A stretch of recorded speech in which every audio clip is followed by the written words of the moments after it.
Baie welkom aan almal van julle.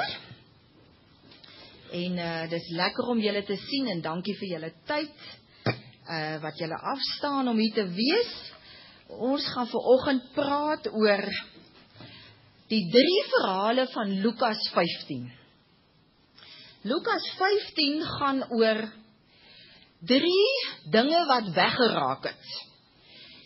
En dit gaan op die ou end elke keer word daar gesê, bekeer julle. Nou, almal van julle het al baie preke gehad oor bekering. Die Engels daarvan is repentance.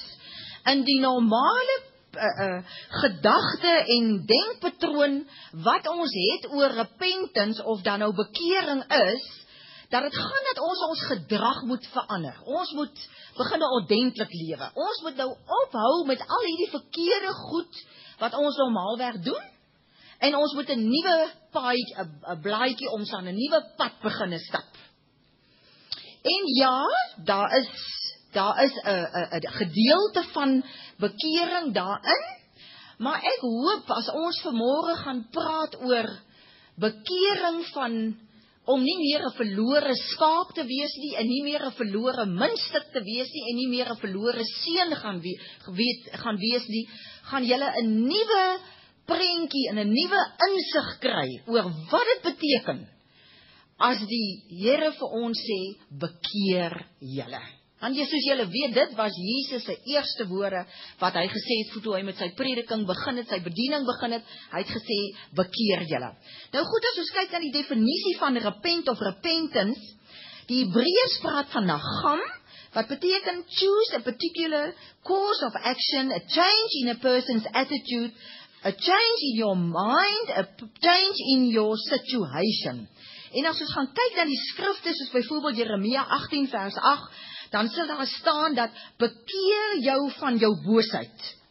So sien julle waar kom ons verwysingsraamwerk vandaan. Job sê ook, hy sê, hy het berou gehad oor sy lewe. En dan praat hy daarvan die woordjie nagam word daar gebruik in die oorspronklike. Nou, die Griekse woordjie wat in die Nuwe Testament gebruik word, is die bekende woordjie metanoia, wat praat van a change of mind, of an afterthought. Die Young sê dit so mooi, hy sê to have another mind. Ons moet 'n nuwe manier van dink hê. Die Strong sê, to think differently, to reconsider. Nou die voorbeeld op jou aantekeninge wat ek hier het is Matteus 21 vers 28 tot 32, waar 'n pa 2 seuns het, en hy roep sy een seun en hy sê vir sy seun, gaan werk vandag in my wingerd, en die seun sê, ja pa, ek gaan dit doen, maar hy gaan doen dit toe nie. Vir die ander seun roep hy ook en hy sê, my seun gaan werk vandag in die wingerd, en hy sê, nee, ek gaan dit nie doen nie. Maar op die ou end bedink hy homself, en daar kom die bekering toe in, en hy gaan toe in elk geval werk in die wingerd. En dan word daar gevra, want dit is Jesus wat dit eintlik vir die skrifgeleerdes en die fariseërs sê, en hy sê, hierdie laaste seun, hy vra eintlik vir hulle die vraag, maar dit kom daarmee, die laaste seun het berou gehad oor wat hy gedoen het, en hy sal 'n koninkrykslewe hê. So hy het die mind change gehad, ook al het hy aanvanklik anders gedink. Nou goed, vir ons inleiding gaan ons 'n bietjie kyk na die doel van bekering. Ek het gaan kyk na 'n klomp skrifte wat praat oor bekering, en dan wat is die gevolge daarvan. Nou in Matteus 4 vers 17 sê Jesus, bekeer julle, want die koninkryk van die hemel het naby gekom. So dit lyk vir my, as ons bekeer, dan is ons gereed om 'n koninkrykslewe in ons lewens te hê. In Markus 1 vers 15 sê hy dit so op 'n bietjie ander manier. Hy sê, bekeer julle en glo die evangelie. So dit klink vir my, hierdie nuwe manier van dink, het iets te doen met glo die evangelie. Daarom dat Romeine 2 vers 4 sê, hy begin daar met om God te beskryf, hy sê, God is ryk aan goedheid, en aan lydsaamheid en barmhartigheid, en dan vra hy, sê dit nie vir julle iets nie, vra Paulus, besef julle nie dat God julle deur sy goedheid tot bekering kan bring nie. En dit laat my toe besef, jy weet, as ek nou die evangelie glo, die evangelie gaan tog oor wie God is, wie Jesus is, en wat Jesus vir almal van ons gedoen het, en ek glo dit, dan gaan ek 'n ander prentjie hê van wie God is en wie Jesus is, dat hy goed is, en dat hy baie barmhartig is, en dat hy vol liefde en vol genade is, en as ek dit weet, dan gaan dit vir my makliker wees om anders te dink. Begin julle nou al so 'n prentjie sien? En dan in Matteus 3 vers 2 en vers 8 kom Johannes die Doper, en hy sê, bekeer julle want die koninkryk van die hemel het naby gekom, net soos wat Jesus ook gesê het, maar dan gaan hy verder vers 8 en sê hy, dra vrugte wat bewys dat julle bekeer is. So daar's gevolge weer eens van hierdie bekering. Vrugte, die vrug van die Gees gaan outomaties gebeur. Lukas 13 vers 1 tot 5 is 'n baie interessante een. Hier kom vra Jesus ook vir sy fariseërs wat al ewig vir hom vra. Jesus sê vir hulle, mense het vir Jesus kom vertel dat Pilatus Galileërs laat doodmaak het wat offerdiere slag. En Jesus vra toe, dink julle hierdie Galileërs wat nou deur Pilatus doodgemaak is, het die feit dat dit met hulle gebeur het, is omdat hulle so baie sondes gedoen het? Nee, sê Jesus, maar as julle nie bekeer nie, sal julle net soos hulle omkom. Of, sê Jesus, die 18 mense wat dood is toe die toring van Siloam op hulle geval het, is hulle skuldiger as die ander mense wat in Jerusalem is, op wie die toring nie geval het nie. Want jy sien, die mense se persepsie was, dat slegte dinge gebeur met jou as jy sonde doen. Dan val torings op jou, as jy sonde doen, mense breek by jou huis in, omdat jy sonde doen, iemand laat maak jou dood, omdat jy sonde doen, dis die persepsie. Hy sê, nee, dis nie hoe dit werk, die sê Jesus, maar bekeer julle, anders gaan julle ook net soos hulle omkom. So dit lyk vir my, dat niks met sonde te doen nie, maar met bekering. As ek en jy anders beginne dink oor wie Jesus is, dan gaan hierdie goed nie met ons gebeur nie. Stem julle saam? So ek sê hier op die aantekening, dit voorkom, dat slegte dinge met ons gebeur, en nie soos ons ou manier van ding, as ons sondes doen, dan gebeur slegte goed met ons nie. Handelinge 2 vers 38 sê hy, bekeer julle en laat elkeen van julle gedoop word in die naam van Jesus Christus tot vergewing van sondes, en julle sal die Heilige Gees as gawe ontvang. So bekering, en dan die doop, en dan ontvang ek en jy iets, die Heilige Gees as gawe. En ons weet almal, ons kan nie sonder die Heilige Gees lewe nie. En ons gaan ook vanoggend sien hoe belangrik is die Heilige Gees vir ons.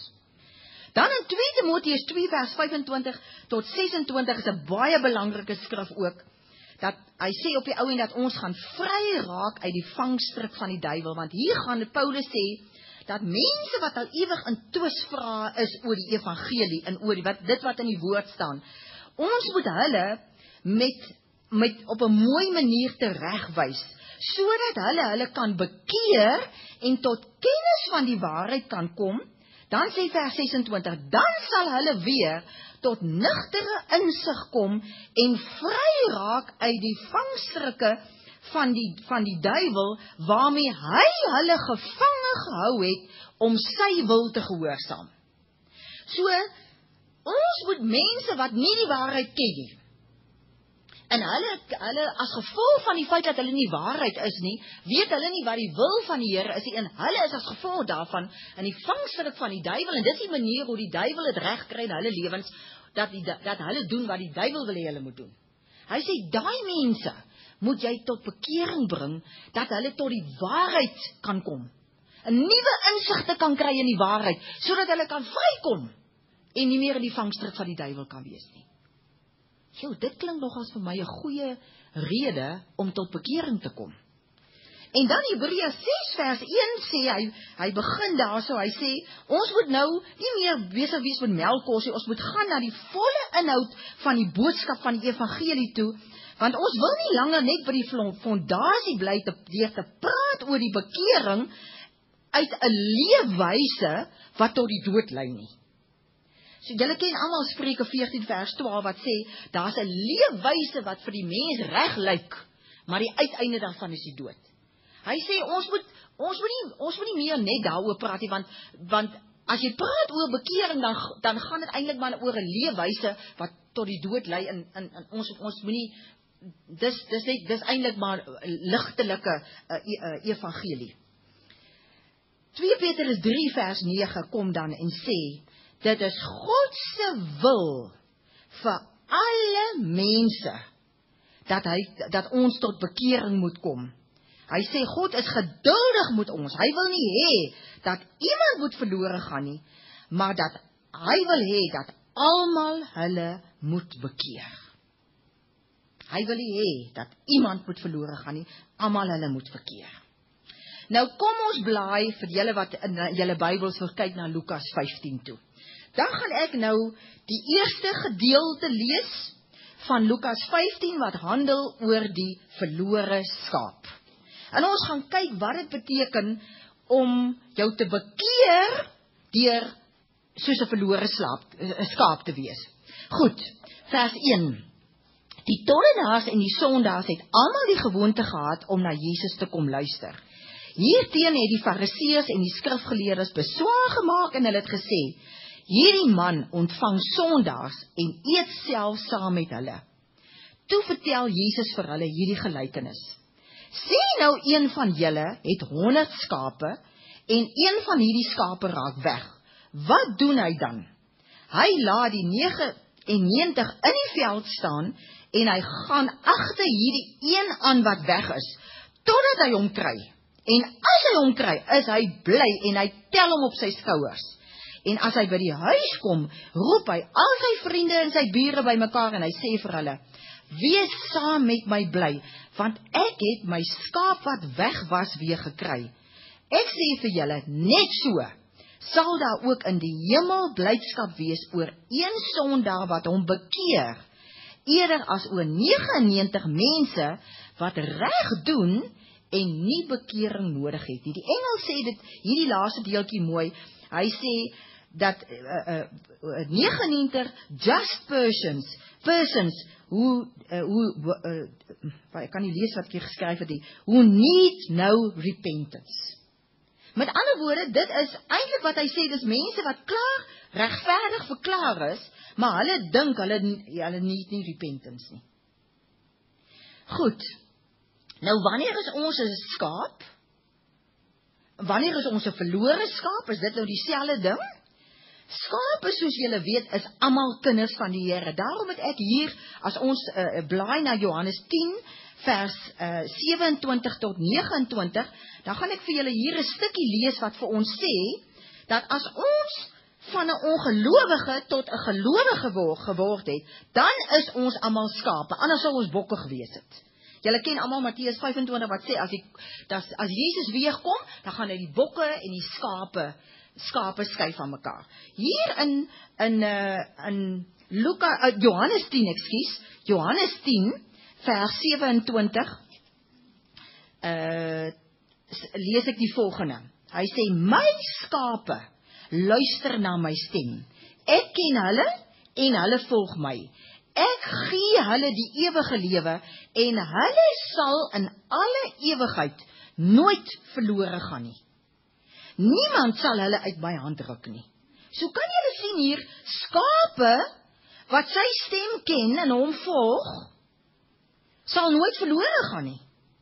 So hierdie verhaal wat hier gaan oor 'n verlore skaap, is nie 'n gewone skaap nie. Dit is 'n skaap wat verlore is, maar wat ergens 'n probleem het en daarom het hy nou weggedwaal van die trop af.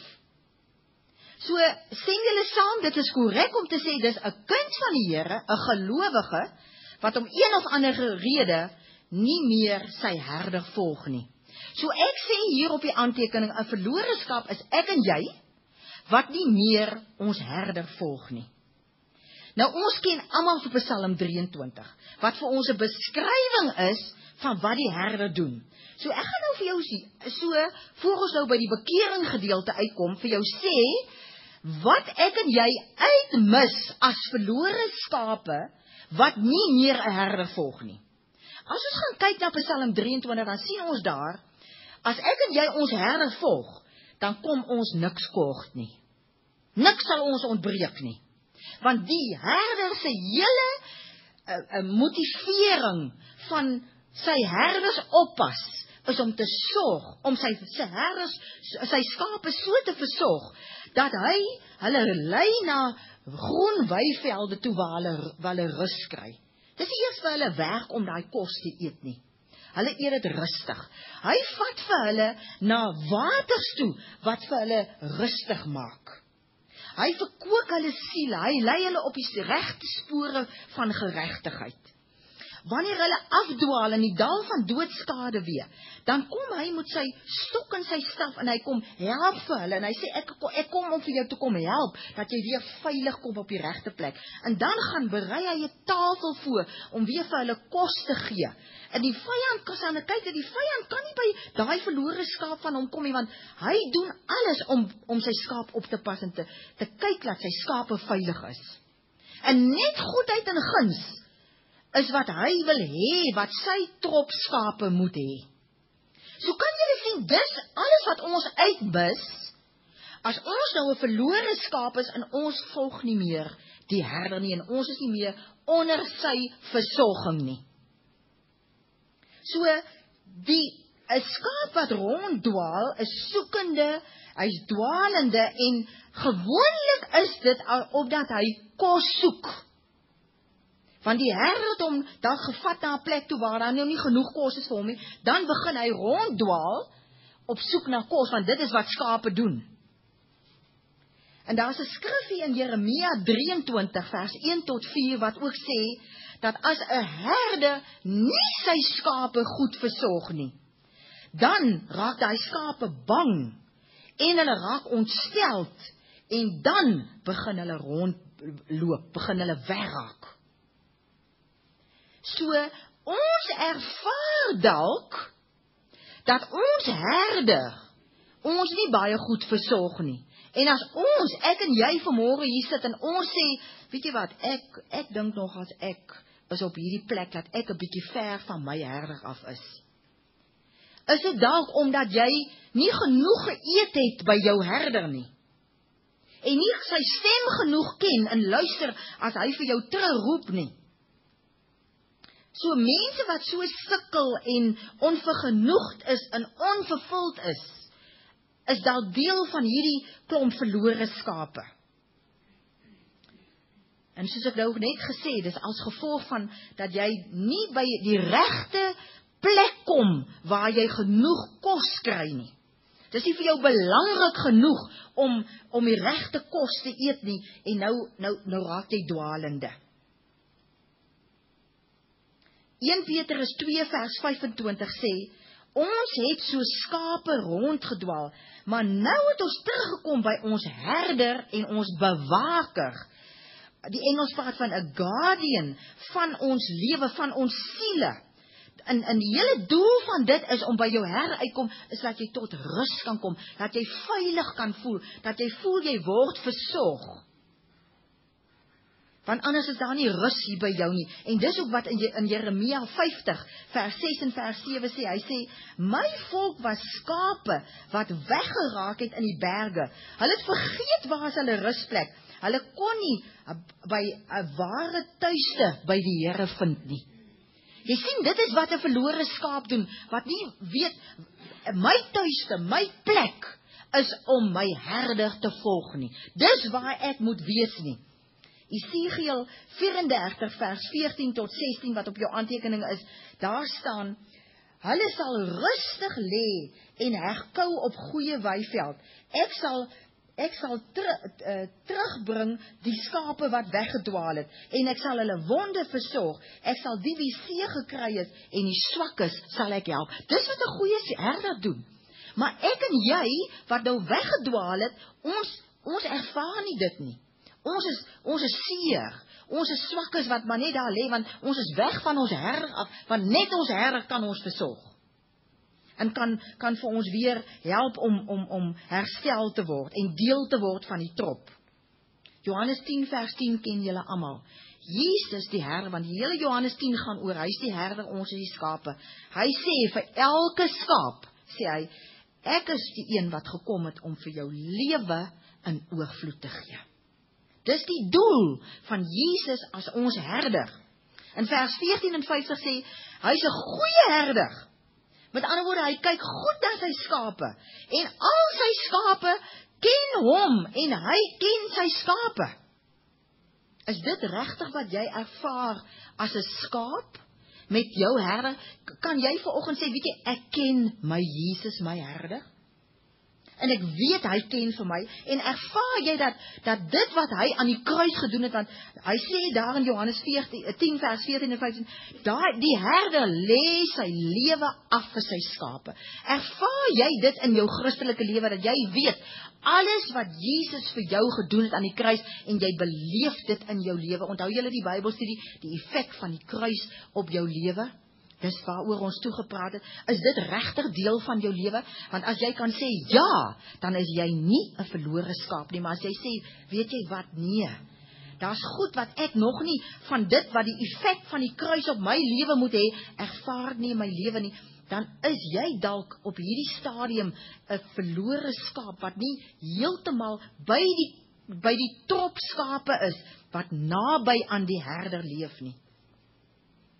Nou, julle ken die storie, ek het vir julle daar gelees, die herder gaan soek elke skaap, en die herder wil vanoggend vir elkeen van ons kom soek, wat weggedwaal het.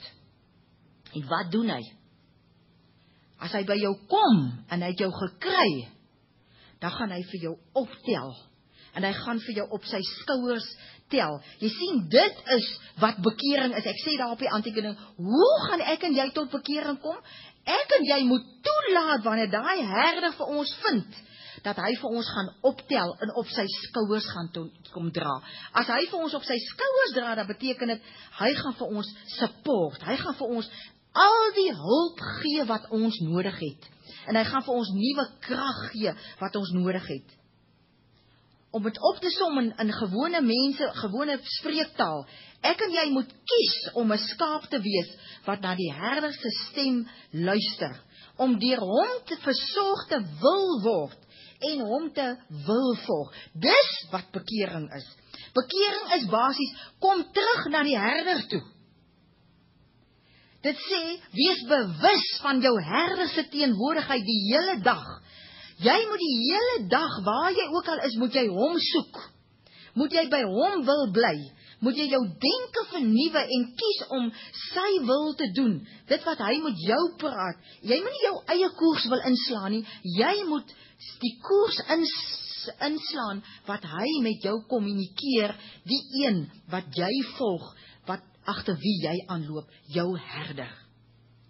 Weet, baie keer is ons so meer bewus van die wêreld waarin ons is, en nie as 'n skaap wat naby die herder is, dan het ons hierdie twee radio's wat speel. Die wêreld sê vir ons dit, maar die herder sê dit, maar in ons besig wees, draai ons die wêreld se knoppie al hoe harder, en die herder se stem al hoe sagter, tot ons hom nie meer kan hoor nie.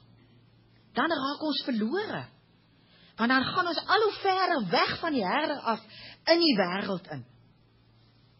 My en jou reaksie moet wees, wanneer die herder kom.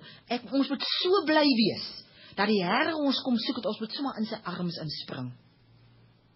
En ons moet weet, die herder soek ons altyd, ek en jy moet net oor gee. So, die bekering, hierdie verhaal wat vir ons vertel van, hy is ons herder, en ons is die skaap, en as ons verlore is, en ons volg hom nie meer intens nie, dan moet ons besluit vanmôre, en dis die bekering oor om nie meer 'n verlore skaap te wees nie. Ek en jy moet ons vanmôre bekeer en sê, ek ken my herder, ek weet, hy wil vir my 'n rustige lewe hê. Hy wil vir my alles gee wat Psalm 23 is. Daarom wil ek by hom wees. Ek wil hom volg. En ons kom vanmôre en beneem 'n besluit. Van vandag af, bekeer ek my met nuwe denke, om te sê, dat ek wil elke dag my herder se stem hoor, en ek wil hom volg, en ek wil altyd naby hom wees. Die tweede verhaal, baie interessante een, hierdie is vir my 'n nuwe openbaring regtig in my voorbereiding van hierdie Bybelstudie. Die verlore skaap het ek altyd verstaan, bietjie van, en die verlore seun het ek van verstaan, maar die muntstuk storie het ek nooit verstaan nie, mense, en ek hoop, net soos wat dit my gebless het om 'n nuwe insig in dit te kry, gaan dit vir julle ook vanmôre wees. Lukas 15 vers 8 tot 10. Hy sê hier, of watter vrou het 10 silwer muntstukke, en een raak weg, steek nie 'n lamp op, en vee die huis uit, en soek sorgvuldig, totdat sy dit kry in haar huis nie. En as sy dit kry, roep sy haar vriendinne en haar buurvroue bymekaar, en sy sê, wees saam met my bly, want ek het my geld wat weggeraak het, weer teruggekry. Ek sê vir julle, net so is daar blydskap onder die engele van God, oor een sondaar wat hom bekeer. Nou, op die aantekening sal julle met my saamstem, 'n muntstuk het waarde. Is dit nie so nie? Ons kan iets koop met 'n muntstuk. Hoe meer waarde hy het, hoe meer kan ons koop met hom, hoe meer kan ons doen met hom. Hy's waardevol vir gebruik. Stem julle saam? So 'n muntstuk wat verlore is in hierdie verhaal, is ek en jy. Net soos wat ek en jy die verlore skaap was, is ek en jy ook soos 'n verlore muntstuk. Ons wat nie deur die Heilige Gees, want die Heilige Gees is hier 'n tipe van die vrou, of die vrou is 'n tipe van die Heilige Gees. En in die huis is die kerk. Die kerk is nie lewende woord of die NG Kerk of wat se kerk jy ook al is nie. Dis die omtrek, die samegroepering van alle gelowiges. Okay? So dit is ek en jy wat nie deur die Heilige Gees gebruik kan word nie, omdat ons nie ons waarde besef nie. Omdat ek en jy nie weet hoe kosbaar en hoe waardevol ons is in die oë van die Heilige Gees nie. In die oë van die Here nie. Ons besef nie ons waarde nie. Want jy sien, daar is altyd mense wat sê, ek is nie goed genoeg nie. Ek is nie geestelik volwasse om vir die Here te kan werk nie. Ek is te onseker, ek weet nie wat om te doen, hoe ek vir die Here moet werk. Ek kan nie goed genoeg bid nie, ek het nog nie genoeg opleiding nie. En ons het altyd hierdie verskoning. Waaroor gaan dit? Jy voel onbevoeg. Jy voel onwaardig. Vanmôre gaan ek vir jou kom wys dat jou waarde, die hoeveelheid wat jy glo, hoeveel jy werd is vir God om jou te gebruik, vir die Heilige Gees om deur jou te werk in 'n bediening, word bepaal deur die wete of jy weet hoeveel hy vir jou liefhet. Hoe meer jy glo en weet hoe lief hy vir jou het, hoe meer waardevol gaan jy voel. Romeine 1 vers 7 sê, aan almal vir wie God liefhet en wat hy geroep het. Hierdie twee gaan saam. Hy kom roep vir jou om diensbaar te wees. Hy kom roep vir jou om sy kind te wees. Hy kom roep vir jou om in 'n verhouding met hom te wees. Hy kom roep vir jou om 'n medewerker in sy diens te wees. Hoekom? Nie omdat jy goed genoeg opgelei is nie, maar omdat hy vir jou liefhet. Efesiërs 5 vers 1 sê, omdat ons kinders van God is en hy ons liefhet, kan ons sy voorbeeld volg. Want wat is die beste manier om in sy bediening te wees? Ons doen maar net wat Jesus doen. Ons volg maar net sy voorbeeld. Wat hy vir ons wys in die woord.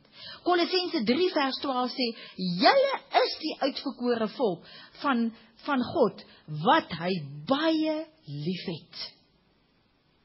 Ons het so 'n tyd terug in een van die Bybelstudies, het ek baie sterk beklemtoon, wat in Johannes 17, die gebed van Jesus voordat hy gekruisig is, Johannes 17 vers 23, wat daarin staan, en waar Jesus sê, en hy bid tot God, dat ons as gelowiges moet weet, dat net so lief soos wat God vir Jesus het, net so lief het hy vir elkeen van ons wat hier so sit.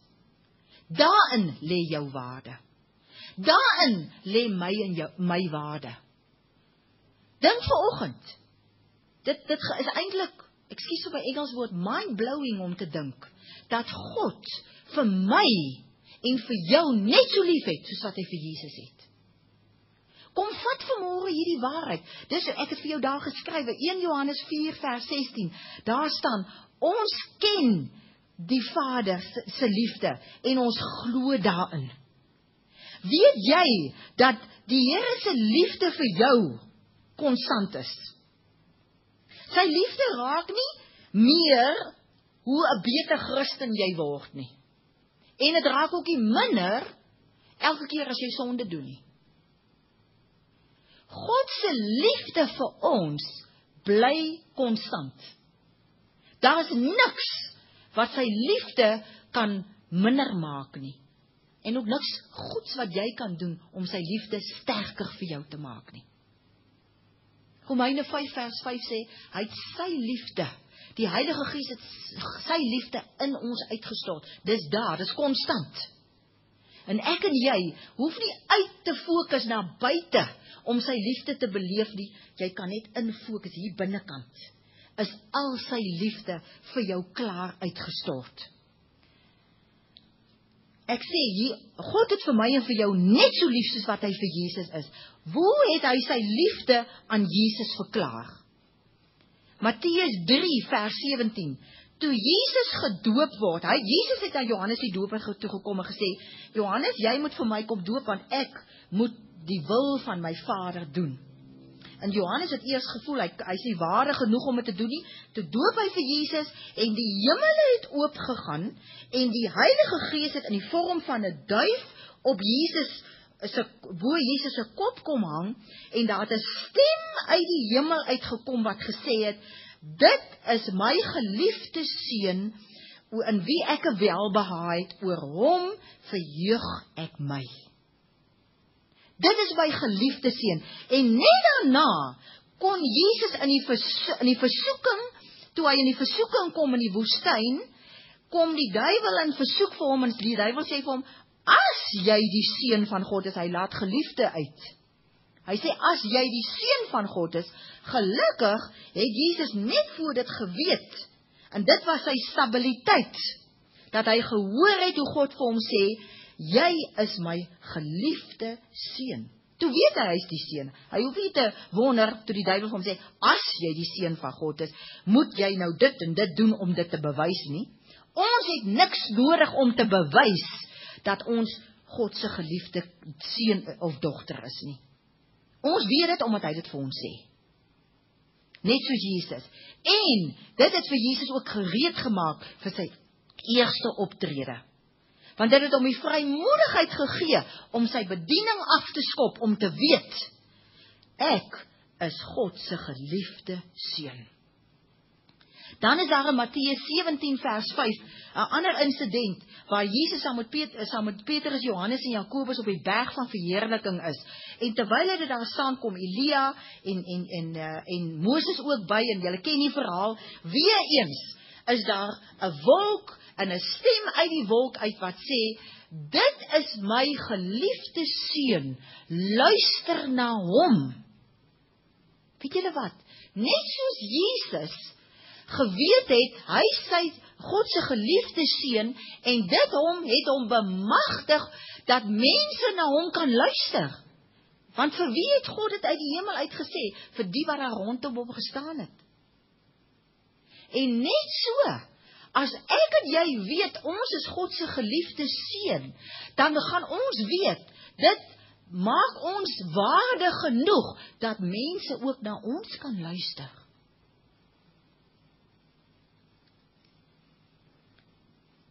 Hoe het hierdie vrou by haar verlore muntstuk uitgekom?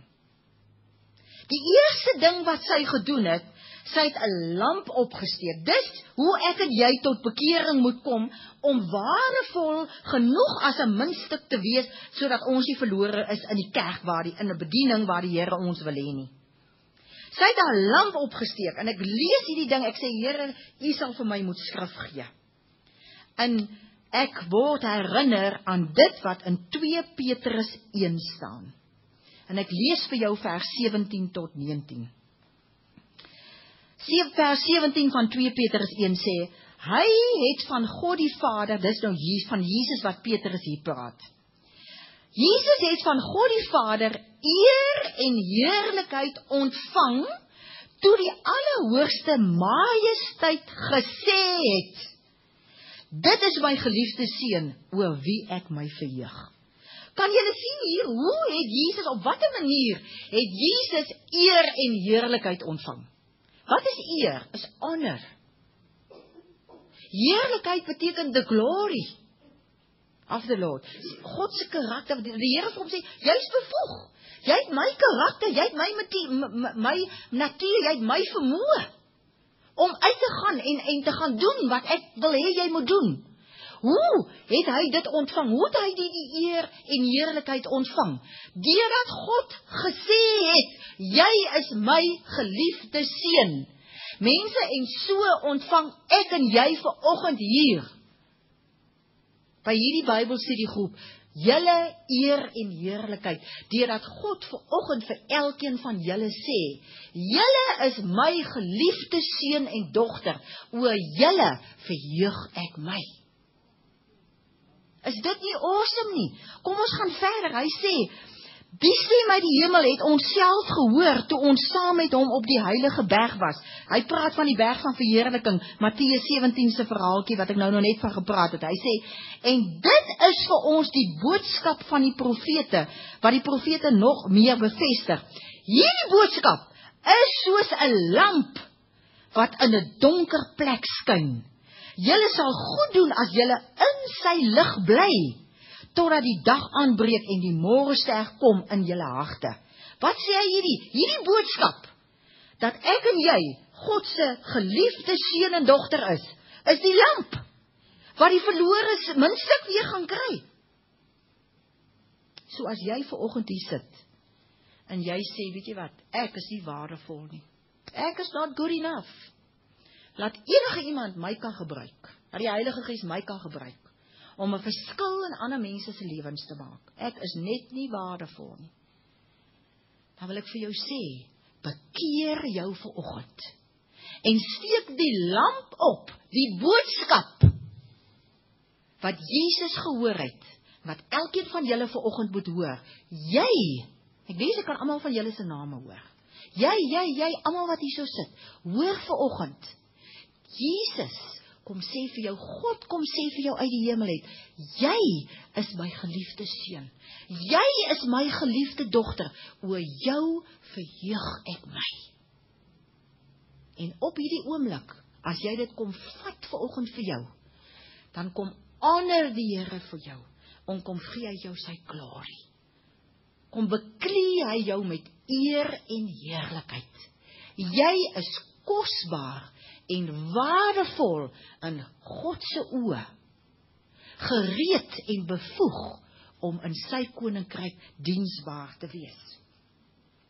Die tweede ding wat die vrou daar doen, in Lukas 15, sy vee die huis uit. Hierdie een het my nogals laat kopkrap. Maar waarheen ek gegaan het, is die gedeeltjie in Lukas 11, vers 24 en 25, waar daar gepraat word van dat as iemand, wanneer 'n bose gees uit 'n mens uitgaan, swerf hy deur die dorpsstreke op soek na 'n rusplek. As hy dit nie kry nie, 'n rusplek kry nie, sê hy, ek gaan terug na my huis toe, waar ek uitgegaan het. Hy kom dan terug, en hy kry dit skoon en aan die kant. En ek ervaar hoe die Here sê, jy sien die probleem hier is, wanneer iemand 'n bose gees in hom het, en ek en jy, sê nou maar iemand kom na my toe, en hy sê, hy het 'n bose gees, en ek bid vir hom, en die bose gees gaan hom uit. Moet ek onmiddellik bid, dat die Heilige Gees in sy gees ingaan?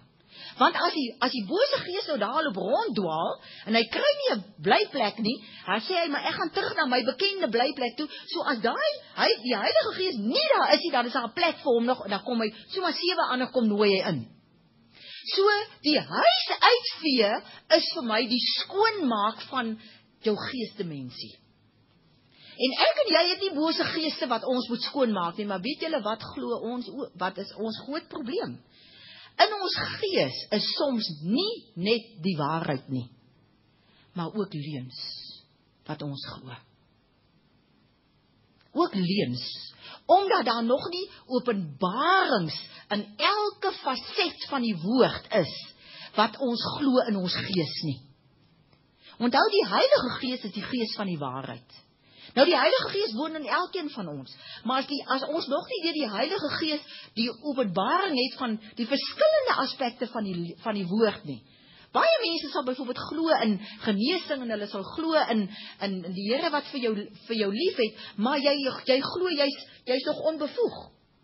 En dis 'n leuen wat jy glo. En ek en jy moet elke leuen, want ek skryf dit daarso, elke leuen, vee alles van die bose uit jou lewe uit, dis net sy leuns wat ek en jy kan, daar's nie meer bose geeste in ons, ek wil net dit baie seker maak, moenie dink daar's nog 'n bose gees in jou wat jy moet uitvee nie, dis net leuns wat ek en jy van moet ontslaa raak. Johannes 8 vers 44 sê, die duiwel is die vader van die leuen, en Efesiërs 6 vers 11 sê, die listige aanslae van die duiwel, en as ons gaan kyk na die listige aanslae, wat hy woordjie sê, is misleiding, dis halwe waarhede, wat ek en jy nog glo oor die woord, en leuns, wat ek en jy glo, wat ons nog nie ten volle geopenbaarde woord het nie. Ek wil dit baie sterk net beklem. So dit is wat kan maak, wat ek en jy nog moet uitvee uit ons lewe uit, sodat ons net die waarheid sal glo. Jakobus 4 vers 5 sê ook, weet julle nie dat God julle hele gees ten volle vir hom wil hê nie. Hy wil nie hê ons moet net die waarheid glo. Hy wil nie hê ons moet nog ook leuns glo nie, want alle leuns kom van die duiwel af. So ek skryf hier op die aantekeninge. Daarom besef en weet hoe waardevol jy is in God se oë, wie jy is in Christus, dat jy sy geliefde seun is, en dat die Heilige Gees jou wil gebruik in sy koninkryk. En nou gaan jy, wie sou baie ook wees wat sê, maar ek kan nie, ek weet nie hoe nie. Die goeie nuus is, ons word deur hom toegerus, want dit is deel van die leuns wat ons glo. Efesiërs 4 vers 12 sê, dat die kerk waar jy is daar mense wat gawes het, die evangeliste, die profete, en die herders, en die leraars, en almal, wat vir jou moet oplei, in geloof, dat jy vir jou kan toerus, om gelowiges te gaan bedien. En 2 Timoteus 3 vers 16 en 17 sê, die hele skrif is daar, wat vir ons toerus, om te gaan goeie dade doen. En ons lees dit in Matteus 10 vers 1 en vers 8, toe Jesus sy disippels uitstuur, het hy nie sommer net vir hulle uitgestuur, hy het gesê, ek kom gee julle die mag om siekes gesond te maak.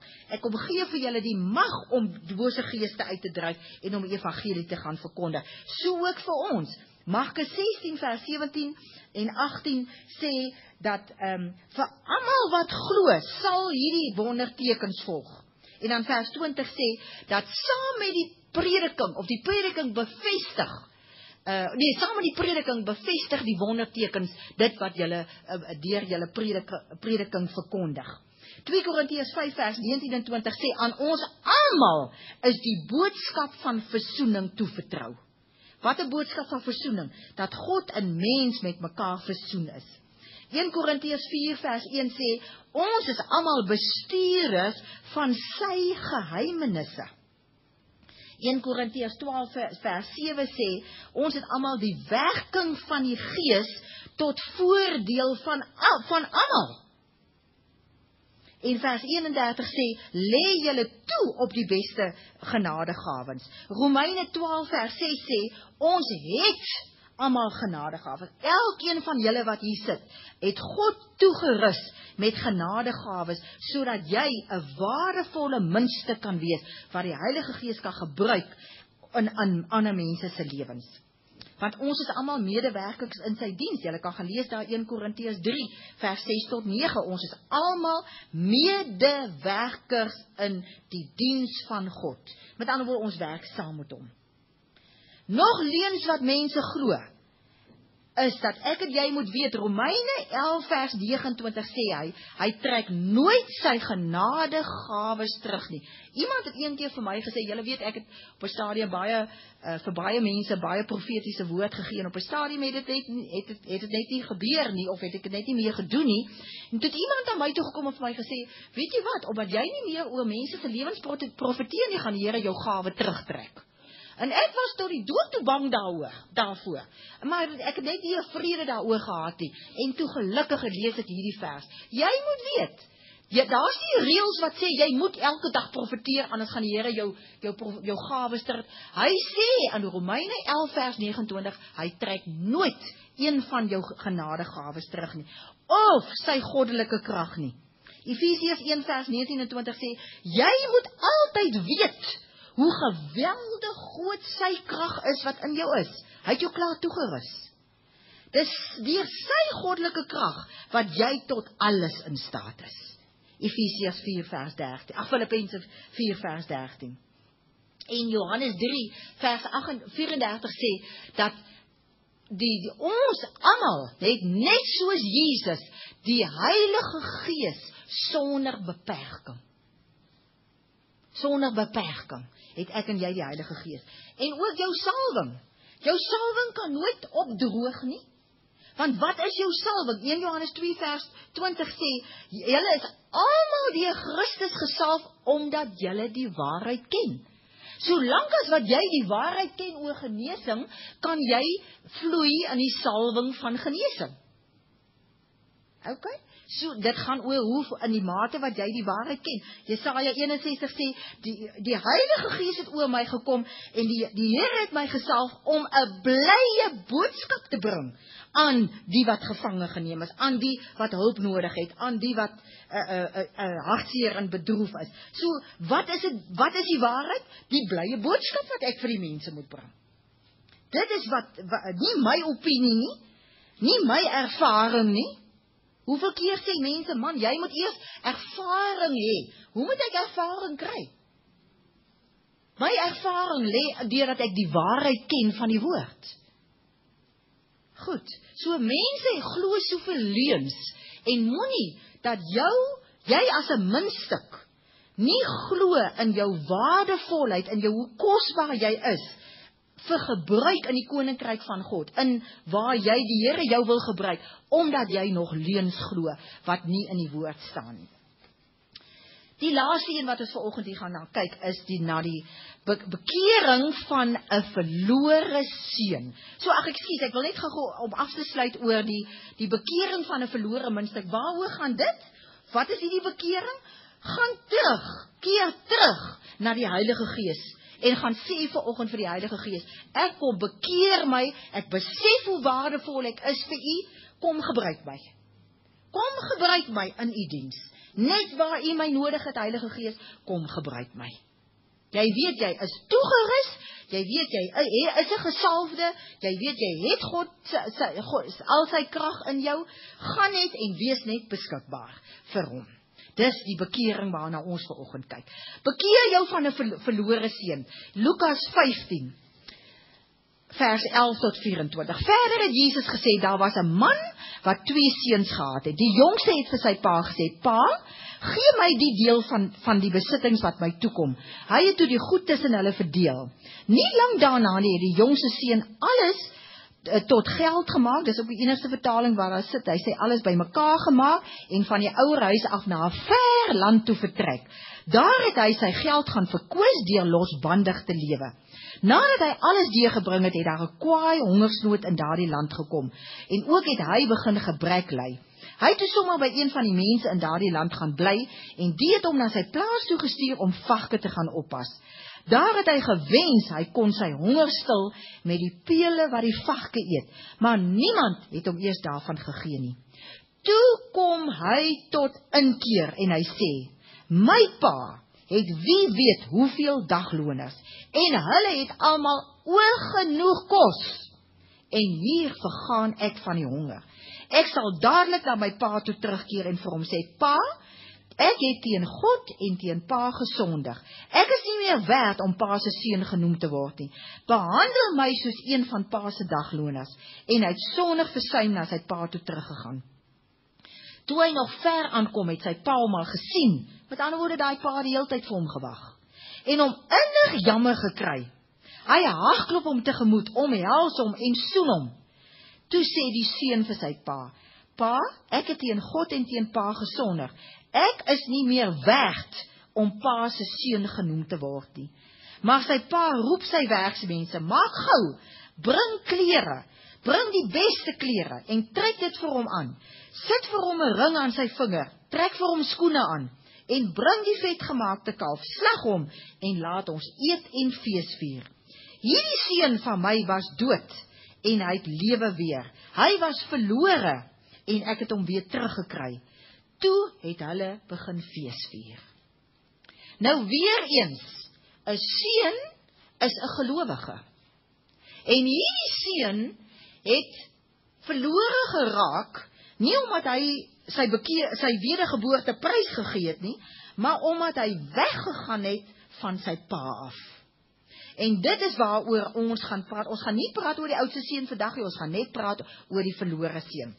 Wat doen hierdie jongste seun? En nou wil ek net gou-gou vir julle sê, wanneer daar in die Bybel nou soos hier gepraat word van 'n jongste seun en 'n ouer seun, verwys hy meeste van die tyd na sy geestelike volwassenheid. So hierdie jongste seun was nog jonk in sy geestelike volwassenheid, as julle verstaan wat ek bedoel.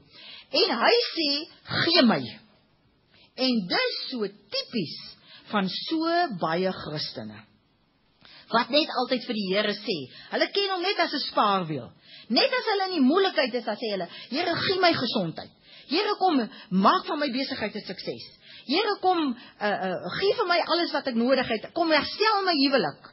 Kom, hulle soek geld, of wat hulle ook al hulle nood is. Dan hardloop hulle na die Here toe. En hulle sê, gee vir my, gee vir my. Maar daar's geen verhouding nie. Daar's nie 'n elke dag se lief wees vir mekaar, se omgee vir mekaar, se tyd spandeer met mekaar nie. Jammer om te sê, dis 'n teken van geestelike onvolwassenheid. En dis ook 'n teken van selfsug. Hy soek in vers 12, hierdie seun soek die dinge van sy pa. Maar hy stel nie belang om by sy pa te wees nie, want hy sê, gee vir my en ek wil weggaan.